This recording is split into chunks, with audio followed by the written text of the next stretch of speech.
إذاعة الشمس.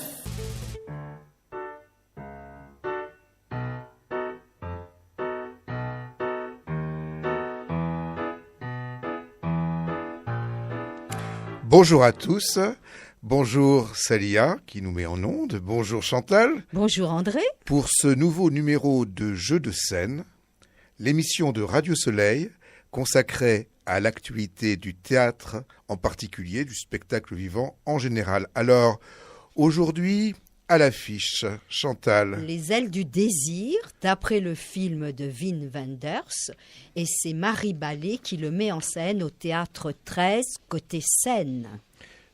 Et par Nicolas Bonneau, Théâtre de Belleville, théâtre récit qui va garder les enfants. Les Idoles 2 est dans la mise en scène de Christophe Honoré, que j'ai vu au Théâtre de l'Odéon. Du texte de Lope de Vega, la Dama Boba, ou celle qu'on trouvait idiote, c'est au Théâtre 13, côté Jardin. Kin d'Alexandre Dumas, dans l'adaptation de Jean-Paul Sartre, dans la mise en scène d'Alain Sachs, au Théâtre 14. Et puis Bérénice Fragment de Racine, c'est une mise en scène de Laurence Février, avec Laurence Février et d'autres actrices. Chantal. Je commence par les ailes du désir. Eh bien, tu commences fort. Oui, tout à fait. Il y a beaucoup de travail dans ce spectacle. Donc, c'est une transposition scénique de Marie Ballet, du film fantastique de Wim Wenders. Alors, on est à Berlin, avant le mur, avant la destruction du mur, et il y a là deux anges invisibles pour les autres, mais qui observent les Berlinois, qui entendent les pensées secrètes d'Amiel et Cassiel, et l'un va tomber amoureux d'une trapéziste, Marion, et il voudrait s'incarner, il voudrait vivre ici et maintenant. Alors j'ai trouvé cela poétique, métaphysique, un petit peu ardu. Je sens une petite réserve. Oui, il y a de petites réserves, mais il y a aussi des éléments positifs. Alors, évidemment, ces personnages sont dans une grande solitude. Alors, ils sont plutôt les uns à côté des autres. Et moi, j'ai bien ressenti, enfin, ça m'a paru un petit peu pesant. Tu dirais que c'est un peu exigeant. Voilà, c'est le terme qu'on emploie, cet euphémisme, pour dire que, bien, il faut une écoute relativement attentive. Mais si on prend chaque acteur, mais il est très bien pris isolément. Par exemple, Camille Voitelier, qui est la trapéziste, elle est extrêmement convaincante avec ses petites ailes blanches. Elle fait ses numéros de trapèze avec, en disant son texte, les deux comédiens, les deux anges, Christophe Laparra et Paul Nguyen, ils sont mystérieux comme ils le font. On peut dire que les comédiens font bien leur partition. Est-ce que l'on s'en sent à Berlin ? Et oui, par moment, parce qu'il y a une comédienne qui, à un moment donné, prend une voix d'hôtesse d'avion ou d'aéroport ou de bibliothèque. Elle parle en allemand et en français et elle fait ses annonces. Et là, j'ai eu le sentiment d'être à Berlin. Sur la scène, il y a un échafaudage qui est intéressant. D'ailleurs, on verra au début les ailes blanches.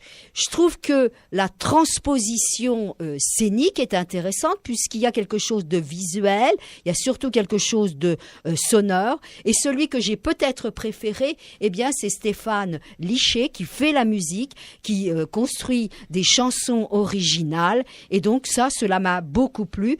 Le rythme, il est moyen, même si par moments les humains s'agitent, notamment dans la séquence où ils vont faire un tournage de film. Il y a des adresses au public, mais qui ne suffisent pas, je trouve, à ramener de la vie dans ce spectacle. Donc, comme André l'a dit, spectacle exigeant, mais parfois difficile. Alors, tu as vu, André, qui va garder les enfants. Oui, c'est la fameuse petite phrase au moment où Ségolène se présentait. Bon, et donc, l'intention de Nicolas Bonneau, c'est d'essayer de montrer justement les difficultés pour les femmes politiques d'être en politique.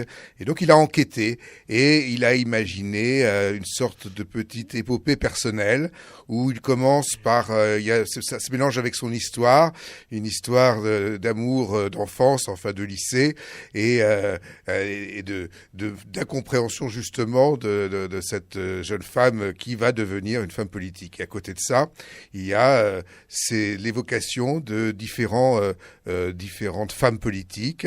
On a leurs portraits, elles interviennent. Également, il y a un moment donné où il va faire tout un périple avec la maire de quelques villages. Et donc, on a comme ça toute une série de personnages qui sont donnés à voir, le tout dans véritablement une sorte de volonté tout à fait pas misogyne du tout, philogyne, on va dire, de défense des femmes. Bon, donc sur le principe, il n'y a rien à dire. Il y a juste un tout petit problème quand même, c'est que il fait tout. Il a écrit, il interprète, il met en scène, et puis il fait tous les personnages. Or, pour pouvoir faire des personnages, il faut déjà jouer un personnage. Et il n'en joue aucun. C'est-à-dire que non seulement... c'est-à-dire que tout le monde n'est pas Cobert, quoi. Hein. Il a beau de temps en temps faire clic-clac avec sa portière, reprendre, ça c'est mignon, c'est encore là que ça marche le mieux. Mais non, ça marche pas. Je suis désolé, enfin en tout cas pour moi, parce que il ne change rien à son phrasé, il ne change rien à son jeu, il ne change rien à sa manière d'être. Qu'il joue un homme, qu'il joue une femme, qu'il joue tel ou tel personnage, il est toujours le même. Donc on n'est pas au jeu. On reconnaît les personnages par le texte. Uniquement, alors. C'est pas facile, hein, des fois. Nous aussi. Alors, il va croiser les jambes, il va faire quand même quelques gestes. Donc, effectivement, on arrive à suivre, mais on n'est absolument pas convaincu d'être en face d'un personnage. Quand je pense au spectacle dont je vous ai parlé la semaine dernière, que je vous recommande toujours d'aller voir... l'absence de guerre? Non, l'absence de guerre, c'est plein d'acteurs. Je parle des échoués. Hein, des échoués à la Huchette, où là, il y a un seul acteur, mais il y a vraiment 20 personnages. C'est tout le contraire de ce qui va garder les enfants. C'est un projet ambitieux. C'est un projet ambitieux, mais ça reste ambitieux au niveau du projet. Mais moi, j'ai été quand même assez déçu au niveau de la réalisation. Bon, voilà. Donc, c'est au théâtre de Belleville. Et puis, vous avez le temps d'aller le voir. C'est jusqu'au 31 mars. Voilà.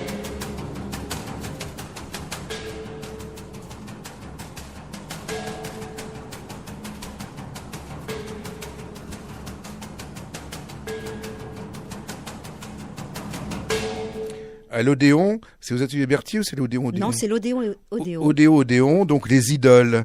Christophe Honoré? Oui. Vas-y, Chantal. Oui, tu te souviens de son précédent spectacle? À Avignon? Sur le nouveau roman. Oui. Qu'on avait beaucoup apprécié. Là où il rendait, oui. aussi que moi j'avais apprécié donc, et donc il rendait hommage à ses maîtres en littérature. Je me souviens, ils étaient tous là accrochés à gauche, à droite. Bon, On le connaît aussi comme réalisateur bien sûr de films. Je pourrais citer Les chansons d'amour. Son dernier film, c'est Plaisir, aimer et courir. Donc là, on l'entend Christophe Honoré en prologue. Il va nous raconter qu'à l'âge de 19 ans, provincial, il venait de Bretagne. Il est venu à Paris pour découvrir le monde de l'art et il assiste à une représentation de danse à Beaubourg.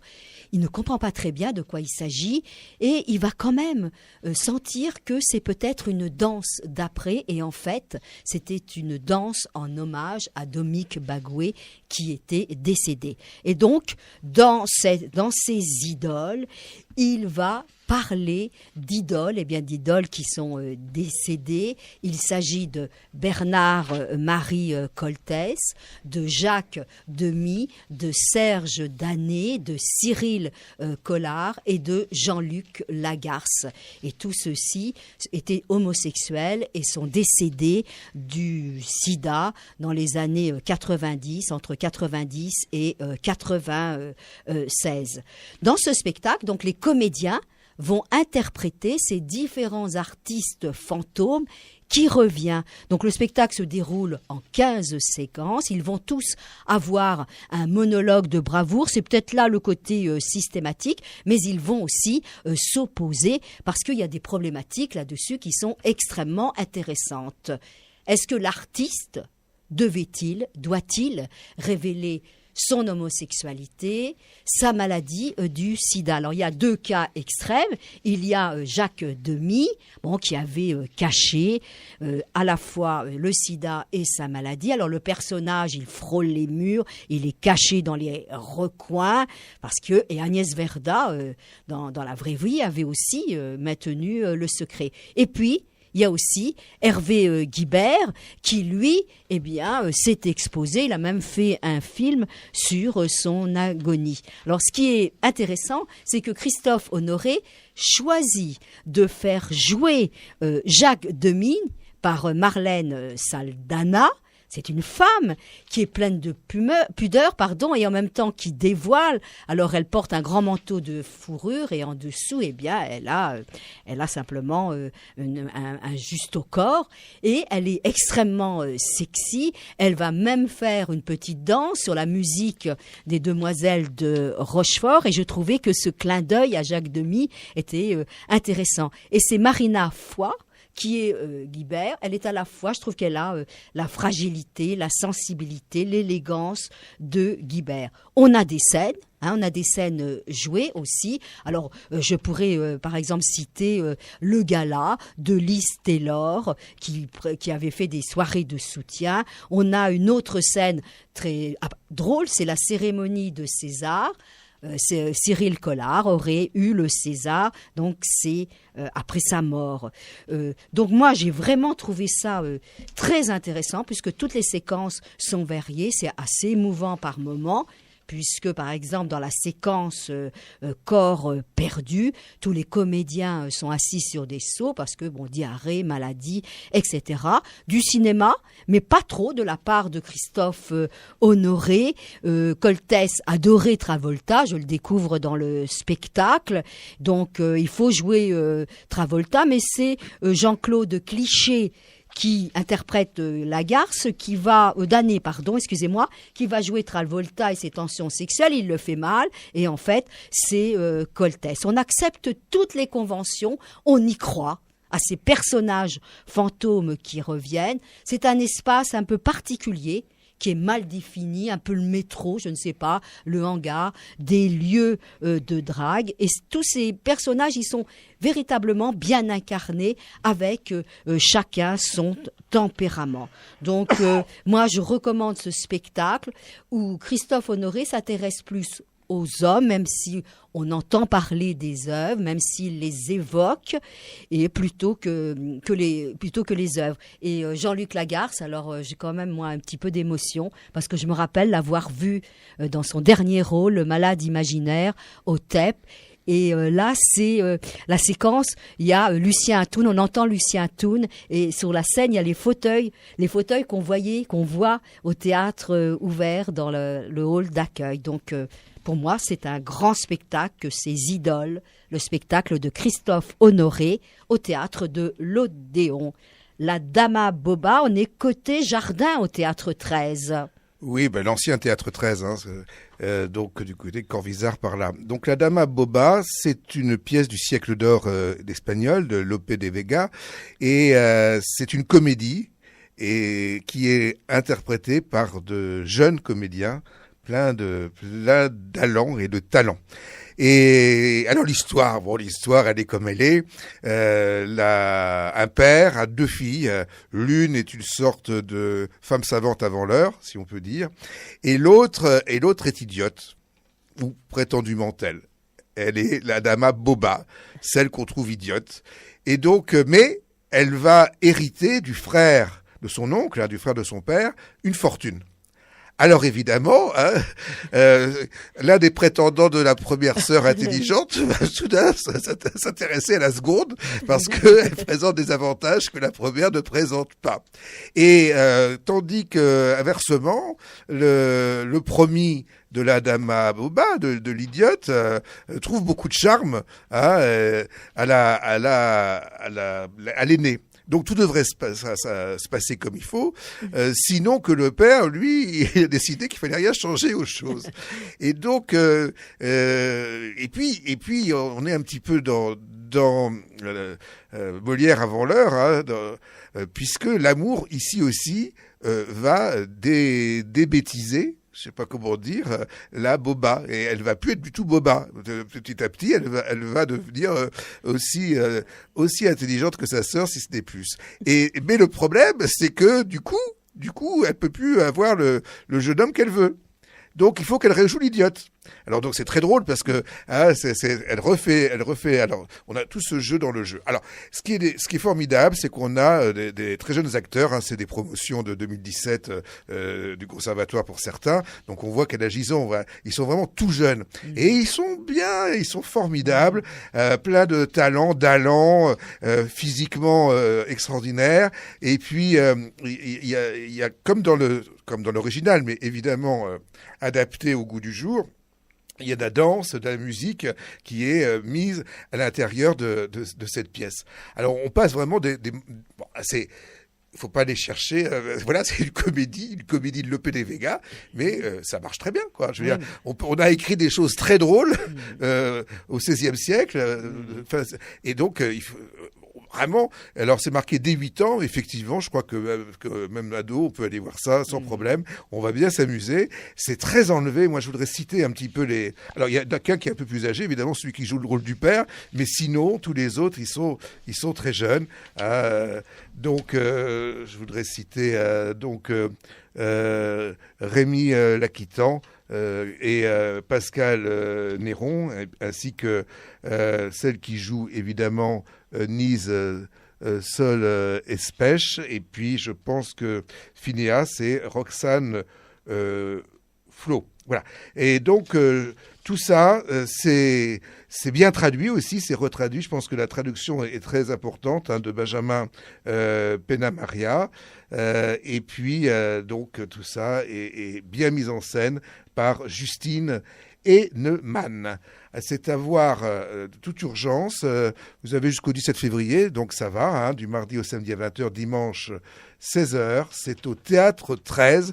Vous allez bien rire. Et puis voilà, on passe un très bon moment. La Dama Boba.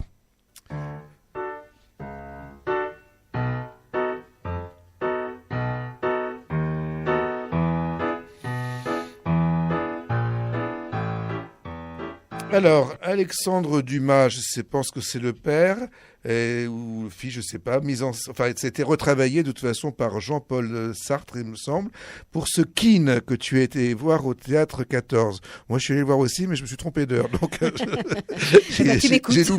j'ai loupé ma soirée. Mais bon, théâtre en tout cas. Chantal. Donc Keane, eh bien, c'est l'histoire d'un grand acteur anglais que tout Londres veut acclamer, aime. Il a une grande notoriété et il donne du Shakespeare au Théâtre Royal de Dutrilane. On comprend pourquoi Sartre a adapté cette pièce, parce qu'en fait, elle porte sur la question de l'être et du paraître.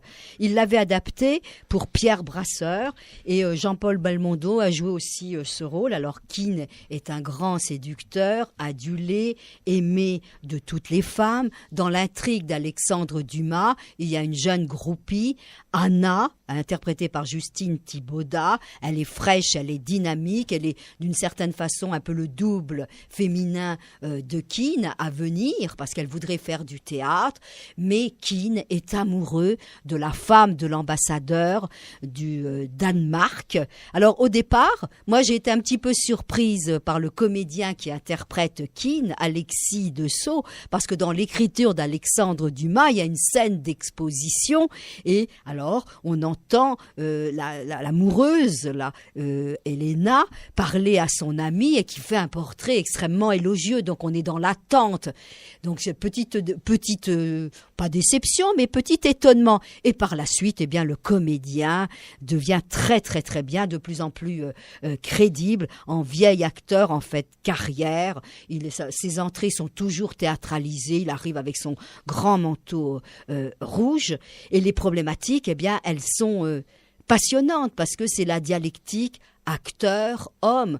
Quand est-ce que Keane est un acteur? Quand est-il un homme? Quand faut-il l'applaudir? Il va avoir une crise de folie lors d'une représentation de Othello de Shakespeare. Alors, est-ce que c'est véritable ou est-ce que c'est joué? Tout cela est extrêmement intéressant. Théâtre romantique. Oui, tout à fait. Père, du ma père, parce que j'ai vu que la pièce date de 1836. Donc, le personnage, il est dans l'argumentation. Donc, imaginez tous les beaux mots, toutes les répliques qu'il y a. Alors, il envoie toujours, pour séduire les femmes, la même lettre. Alors, l'une lui reproche et lui de dire, mais je suis toujours le même homme. Donc, c'est véritablement un personnage flamboyant. Les autres comédiens sont très bien. Je pourrais citer, par exemple, Frédéric Gorny, qui joue le prince de Galles, Stéphane Titeka, qui est le serviteur, d'une certaine façon, comment s'appelle-t-il, de Keane. Il est très bien, donc très belle soirée avec une mise en scène, une scénographie efficace qui est conventionnelle, mais à partir du moment où on a des comédiens qui jouent juste, eh bien, on s'amuse, d'autant plus qu'il y a des scènes drôles. Anna, par exemple, ne se souviendra pas de son texte dans la pièce d'Othello lorsqu'elle joue Desdémone. André, Bérénice, fragment tout de même. Bérénice, fragment, donc ça se joue lundi, mardi, mercredi au théâtre de l'Épée de Bois dans la salle en bois. Donc j'ai envie de dire beaucoup de bien de la salle parce que c'est une très très belle salle. Oui. Et je dois dire que ce que j'ai préféré quand même dans cette pièce, c'est le visuel. Il y a des costumes rouges, très grands. Il y a ces, puis bon, on les enfile. Ils ont un petit côté un peu oriental, ils se ficellent un petit peu sur les bras. C'est assez joli ça. Et puis la lumière est belle. Et puis il y a ces entrées qui se font par trois. Il y a au fond il y a trois portes, trois entrées possibles. Et je dois dire que plastiquement, c'est pas vilain.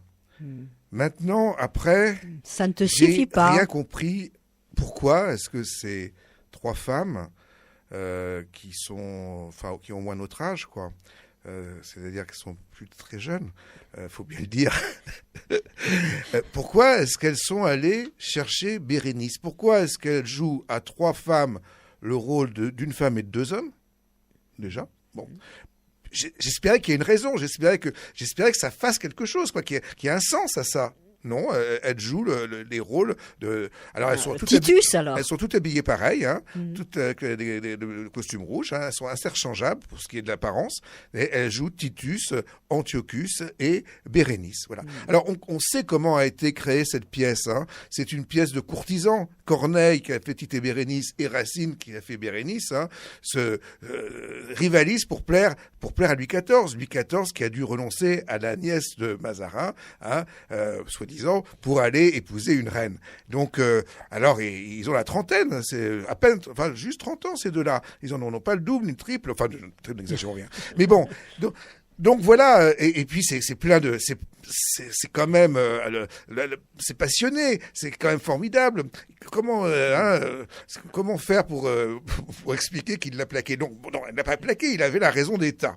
Et donc, ils s'aiment tous les deux, elle l'aime, il l'aime, et puis après ça, il y a le pauvre Antiochus, lui, de toute façon. Mais tu les as entendus, ces fameux monologues d'hésitation de Titus? J'ai tout entendu, mais j'ai trouvé ça tout sur le même ton. C'est-à-dire que je voyais pas la différence entre les trois personnages et je voyais pas non plus, enfin j'exagère un petit peu, mais alors quant au phrasé, alors bon, je sais que Février elle a joué dans des tas de pièces et tout, mais là j'avais les vers qui étaient comme ça, mécaniques pratiquement, et j'étais pas dans le sens. Enfin pour moi personnellement j'étais pas dans le sens, j'étais dans la rhétorique du vers, dans la petite musique de la récitation, dans la petite musique de l'Alexandrin qui on force un peu au départ, qu'on descend. C'est encore celle que j'ai préférée quand même, c'est celle qui joue Antiochus. J'ai trouvé légèrement, qui m'a laissé passer quelque chose, c'est-à-dire Véronique Gallet. Bon, voilà. Donc, j'étais très déçu et je voulais dire que j'ai toujours pas compris cette entreprise. Voilà. Bon, on récapitule. Oui. Donc, Bérénice Fragment, c'est au théâtre de l'Épée de Bois à la Cartoucherie de Vincennes. Keane, c'est au théâtre 14, c'est la mise en scène d'Alain Sachs et c'est d'Alexandre Dumas avec l'adaptation de Jean-Paul Sartre. La Dama Boba, alors ça c'est drôle, et c'était au théâtre 13 côté Seine. C'est évidemment Lope de Vega. Les idoles de Christophe Honoré au théâtre de l'Odéon. Et puis, qui va garder les enfants? C'est au théâtre de Belleville. Voilà. Et enfin, Les ailes du désir, d'après le film de Wim Wenders, dans la mise en scène de Marie Ballet au théâtre 13, côté Seine. Et nous, on se retrouve la semaine prochaine pour de nouvelles aventures dramatiques et donc théâtrales. Au revoir.